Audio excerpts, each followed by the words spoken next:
Dans la lignée de nos interviews de politique culturelle, nous poursuivons aujourd'hui nos rencontres avec Patrick Adrien, maire de Valréas. Bonjour, monsieur le maire. Bonjour, enchanté.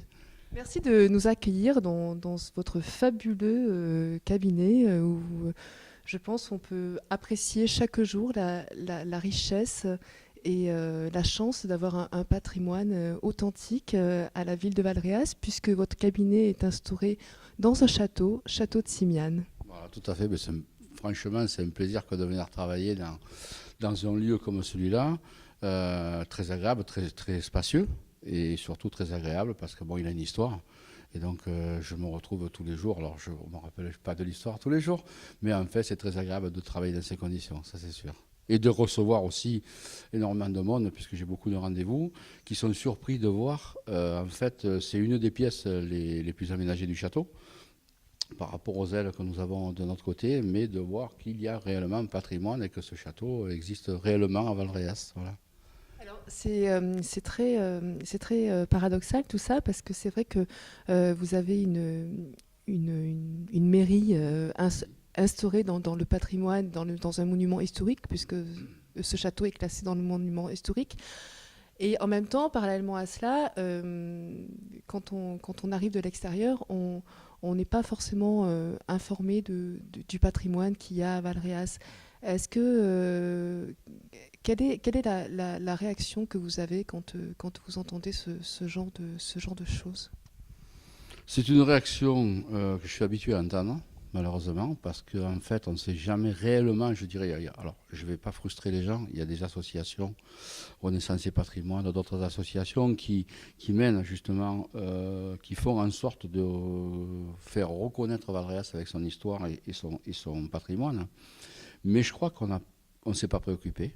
On ne s'est pas préoccupé du tout de ce que nous avions, parce que je ne vais pas faire, peut-être les besoins ne se ressentaient pas, c'était pas dans la vision de l'époque. Et aujourd'hui, on est en train de mettre justement en place ce château, parce que c'est un château donc, dans lequel on a retrouvé beaucoup de meubles, beaucoup de tableaux qui étaient dans des greniers couverts de fientes de pigeons, faut le savoir. Ne serait-ce que dans mon bureau, quelques meubles qui se trouvent dans mon bureau, que nous avons restaurés, que nous avons remis en état, justement pour faire en sorte qu'on puisse redonner au château sa véritable valeur, qui est une mairie, certes. Donc on va aménager des services administratifs plus adaptés, ça sera fait avant la fin de l'année, mais on veut surtout redonner une valeur patrimoniale à ce château qui le mérite bien, et le faire reconnaître tout au moins, ou se réapproprier auprès des Valrésiens. Alors, je rappelle à nos internautes que vous avez été élu maire lors des dernières campagnes municipales. Quels étaient les projets de votre campagne municipale pour pouvoir convaincre les Valréasiens? Dynamiser la ville, redonner confiance aux Valréasiens, faire en sorte que les Valréasiens se réapproprient et aiment leur ville. Je crois qu'on a un peu oublié toutes les valeurs que représente Valréas. Moi, je suis un vieux Valréasien. Oui, je suis un vieux Valréasien, je suis là depuis 61 ans. Je suis né à 62 ans, mais je suis là depuis 61 ans. Donc, je suis un vieux Valréasien. Il y a la photo de mon père qui trône là qui le dit. Mais si ce n'est que je crois qu'il fallait qu'on réalise à un moment donné aussi que ce patrimoine existe. Et donc, dans notre campagne électorale, on l'a vendu. Parce que ça nous faisait partie, on avait différents critères, différents projets. Il y avait des projets économiques. Mais le tourisme, la culture et le patrimoine sont une nouvelle économie pour Valréas qu'il ne faut pas occulter. Donc ça a été un de nos projets. Valréas est connu quand même d'année en année sur l'acquis au niveau patrimoine culture. On connaît la Nuit du Petit Saint-Jean, on connaît le Festival Nuit d'Enclave, qui d'ailleurs, entre parenthèses, a été très redynamisé par l'équipe actuelle. Le théâtre des Cordeliers, voilà, donc ça reste quand même sur le théâtre et la tradition de la Nuit du Petit Saint-Jean.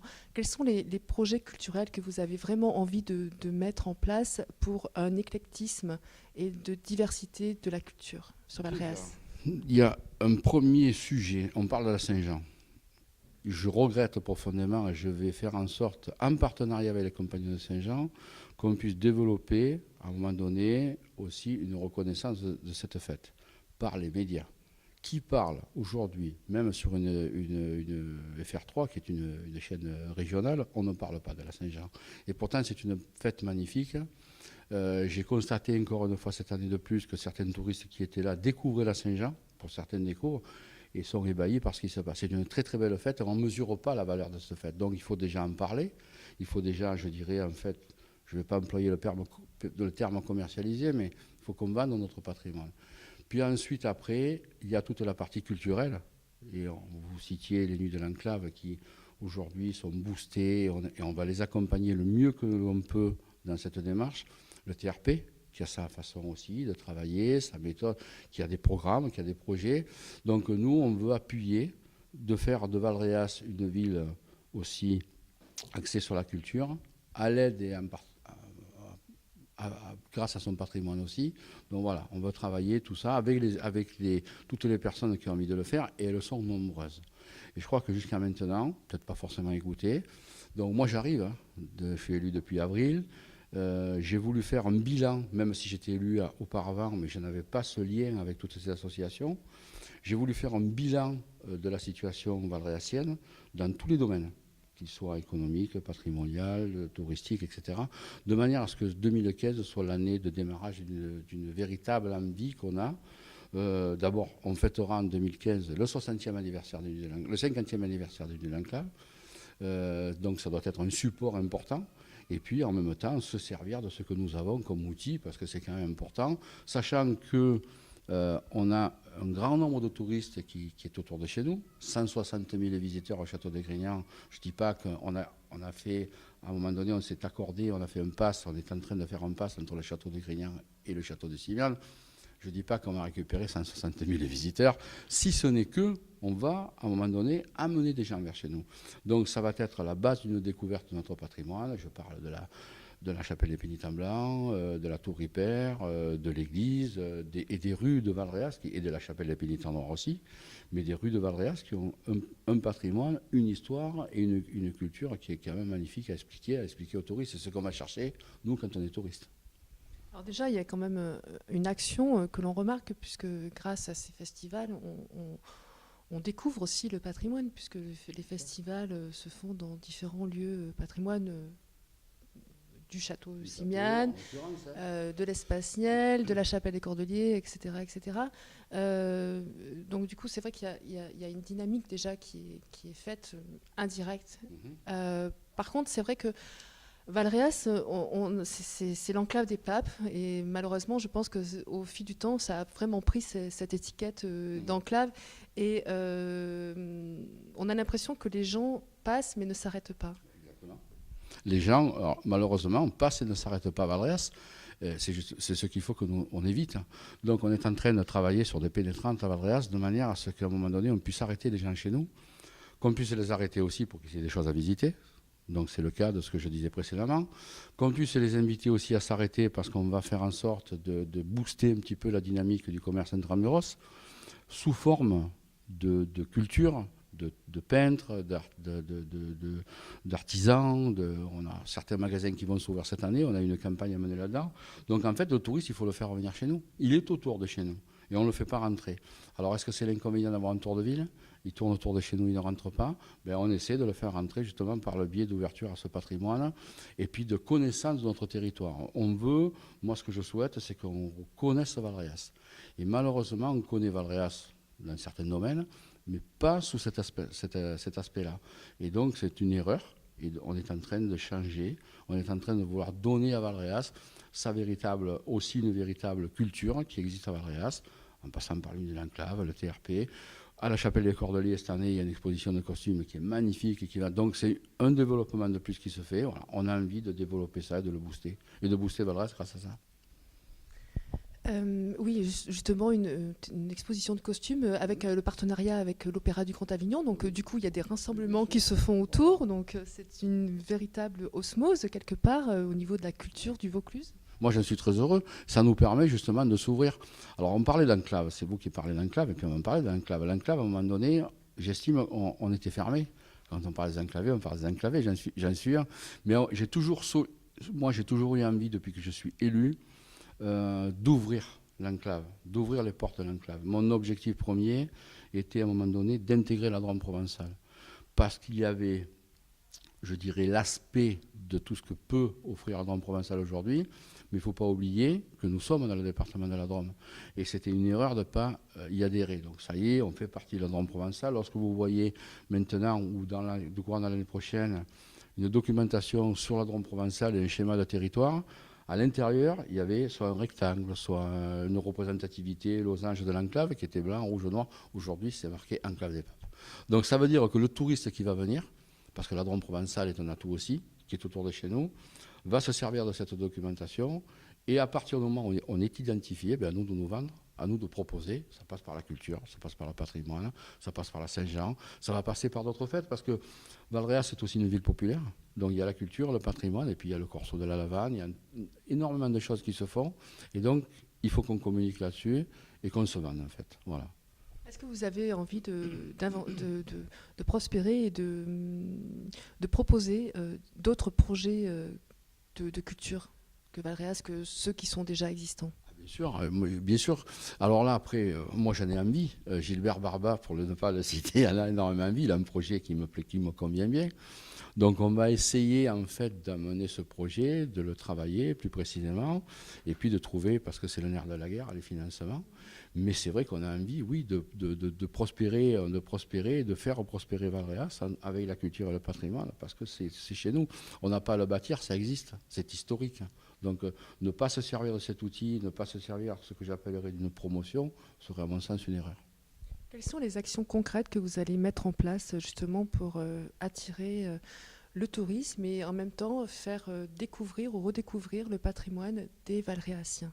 Alors déjà l'ouverture du château, parce que cette année, c'est la première année effectivement depuis longtemps que le château sera ouvert au public, en partenariat avec le château des Grignans.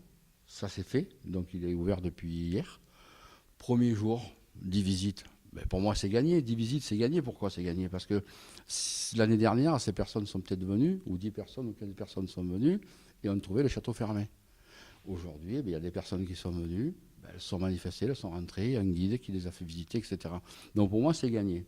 Ensuite, après, c'est travailler, là je le mène sur un domaine plus technique, sur toutes les pénétrantes de Valréas, pour justement les aménager, les améliorer, faire en sorte que les gens aient envie de rentrer dans Valréas.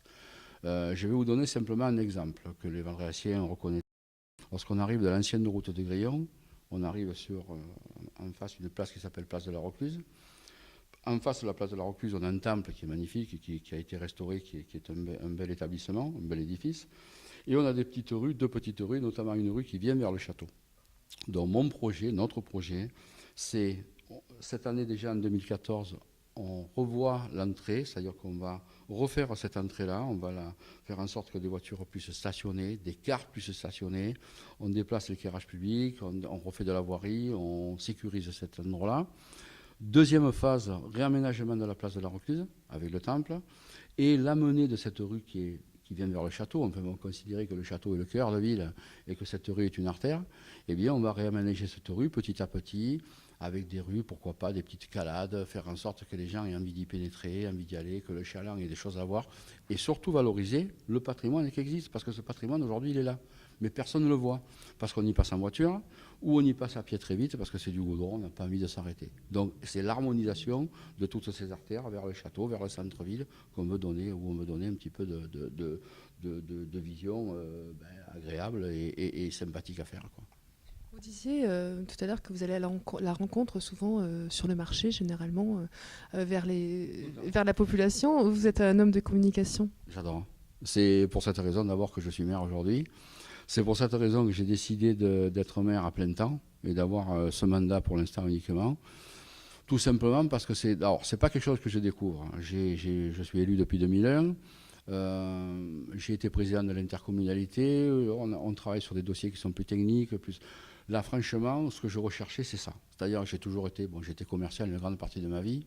J'aime le contact, j'aime la relation.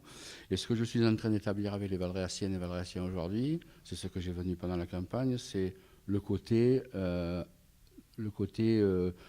je dirais, abord facile. Moi, j'ai eu, je crois, aujourd'hui 140 rendez-vous depuis que je suis élu. C'est ma secrétaire qui m'a dit ça. Donc, mais je le fais volontiers. Et je vais à la rencontre des Valréasiens. Je vais à la rencontre des gens. Voilà, je discute. Ce matin, j'ai fait le Montmarché comme tous les mercredis. J'ai discuté avec un certain nombre de personnes. C'est pas, on me félicite. Je n'y vais pas pour être félicité tous les jours. Hein. J'y vais justement pour sentir les besoins et pouvoir discuter avec les Valréassiennes et Valréassiens. Et ça se passe très bien. Et puis je le fais avec plaisir parce que ça fait partie des raisons qui m'ont poussé à me présenter aux élections municipales. Alors quels sont les besoins et les retours que vous avez en termes de culture et de patrimoine de la population valréassienne? Alors, peut-être un peu décevoir. La culture et patrimoine, pour l'instant, ce n'est pas franchement les discussions que les Valréassiens peuvent avoir. Si ce n'est qu'ils apprécient le fait qu'on ouvre le château, si ce n'est qu'ils apprécient qu'on donne des espaces, et si ce n'est qu'ils se rendent compte qu'à un moment donné, c'est une économie nouvelle. Donc, qui va pouvoir leur servir, leur apporter, à un moment donné, quelque chose de plus à Valréas. Donc, lorsqu'on aborde le sujet dans ce sens-là, les Valréassiens réagissent immédiatement et disent effectivement oui. On est d'accord, surtout les commerçants en premier, mais même les Valréassiens de souche sont conscients qu'effectivement, on n'est plus dans les 30 glorieuses. Hein. Moi, j'ai connu Valréas où on a les entreprises s'arranger pour sortir à midi pour ne pas faire de bouchons. C'est fini ça. Donc le cartonnage et l'imprimerie, c'est aujourd'hui en musée. Hein. On n'a plus une paire d'usines qui fonctionne encore là-dessus. Donc il faut mettre les gens dans cette situation. Aujourd'hui, les Valréassiens sont encore trop dans cette vision des choses. Et quand on leur parle effectivement des projets que nous avons, d'ailleurs je pense que ça leur a plu puisqu'on a été élus, il y a une partie des projets et j'ai demandé à ce que, vous savez, ma ligne de conduite, c'est ce que nous avons dit, on le fera. Voilà, je ne vais pas déroger, les engagements que j'ai pris seront tenus. Et le fait de le vendre aux Valréassiens, les fait revenir un peu sur des sujets, oui, patrimoine, culture, château, identification de la grande rue. Tout le monde s'est amusé quand on était gamin. On n'a pas fait attention quand on était petit, qu'il y avait de belles portes, qu'il y avait de belles façades, qu'il y avait de belles maisons. Aujourd'hui, on en est conscient et on prend conscience de ça. Ouais. Développer le tourisme pour développer une économie locale. Oui, développer le tourisme, bien sûr. Je dirais, il y a deux projets, vous savez, pour moi, il y a le développement économique va passer par là. On a un projet qui s'appelle Cité du Végétal, qui est axé sur les plantes aromatiques, qui est un beau projet, un projet d'avenir. Mais aujourd'hui, je pense que par rapport à ce que nous possédons, le tourisme fait partie de notre nouvelle économie. Développement de certains secteurs, développement de notre patrimoine, ça fait partie de l'économie. Et je pense qu'aujourd'hui, on est obligé, et c'est bien que de passer par là, parce que ça nous permet de mettre en valeur ce que nous possédons. Quel est le projet de durée que vous êtes mis? Quel est votre objectif en termes de durée que vous vous êtes mis pour pouvoir mettre en place en durée de mandat. En durée de travail. En durée de travail. Le travail, ça va aller au-delà de mon mandat. Moi, ce que je souhaite surtout, c'est mettre le pied à l'étrier. C'est-à-dire qu'à un moment donné, nous nous sommes engagés à faire un certain nombre de choses concernant le patrimoine, et puis après, ça ira au-delà. Tout le monde prend conscience, justement, on en parlait dans la question précédente, tout le monde prend conscience aujourd'hui que c'est une économie nouvelle pour nous. Donc, il y a certains travaux qui vont aller au-delà du mandat. On les prépare. Je ne pense pas aux prochaines élections. Là, on s'en fout, on arrive. Mais que ce soit moi, que ce soit un autre, il faut continuer et persévérer dans ce sens-là. Parce que c'est à mon avis, je